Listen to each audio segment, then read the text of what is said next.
Отговорили сме на най-големия въпрос. Какво искаме, започвайки това дълго пътуване, наречено изграждане на нашия публичен образ?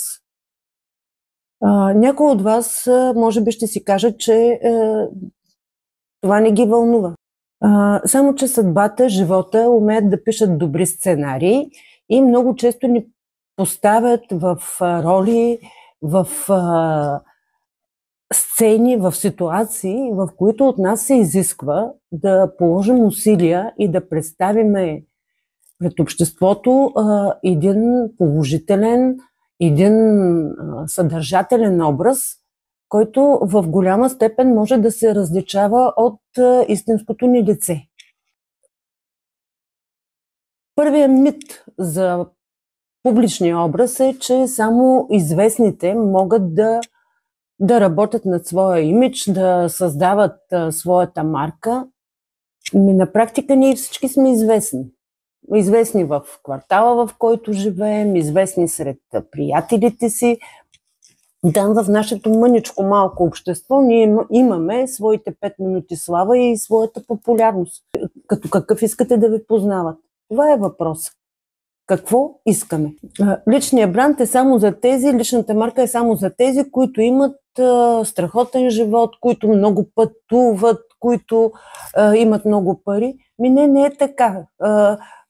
Пътя към успеха, към реализацията, към това какво ти, аз, той може да постигне, е широко отворен. И аз не виждам някой там да е застанал с голи гърди, да спира наплива на желаящи да се реализират, да забогатеят, да успеят. Няма такова нещо. Особено в глобалното пространство, в интернет.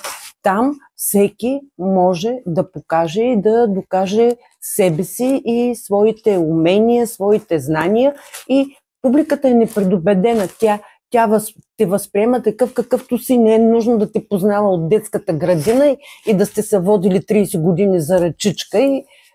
Не, ти просто заставаш на сцената и убедително и ясно заявяваш: аз съм този, който виждате, знам това, което съм научил и искам да дам полза, да помогна, да науча някого на нещо.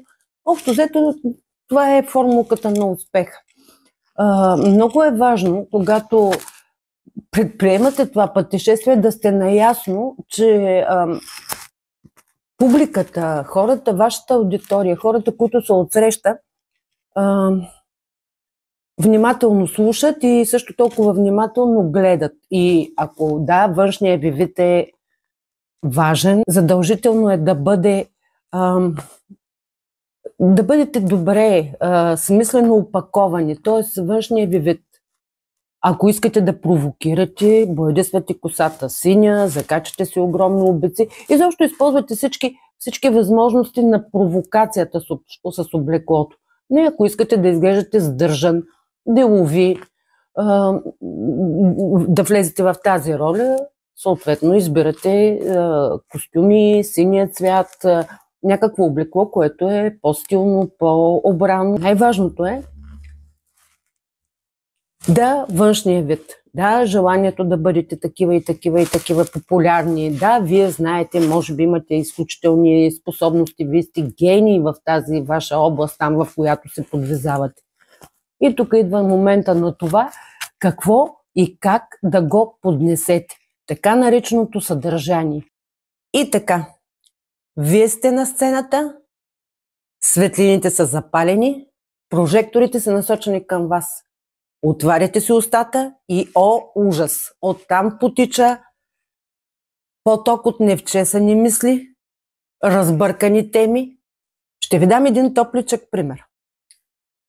Постът е на политик, който е в кампания за 3 или за 4 път за парламентарни избори, и както става ясно,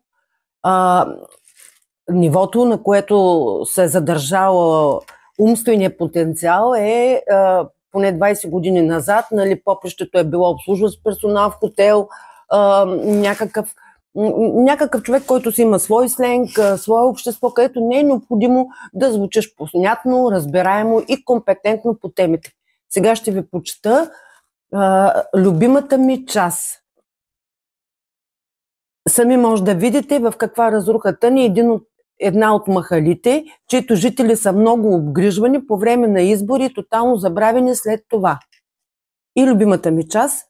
На срещата с кмета бяха взети под внимание въпросите, които поставихме на дневен ред. По част от тях се работи, а останалите ще бъдат взети под внимание и ще следим развитието им. О, Господи! О, Боже мой! Ако така, както пишат, решават нашите проблеми, както казва една моя съседка, Бог да ни е на помощ. Връщаме се на сцената. Вашия външен вид, вашата самоувереност, вашата ясна цел и вашия голям план. Как да създадете положителен имидж. Преди това обаче сте написали какво искате да кажете, опорните точки, подготвили сте се, играли сте го пред огледалото, разказали сте го на приятел. Вие вече можете.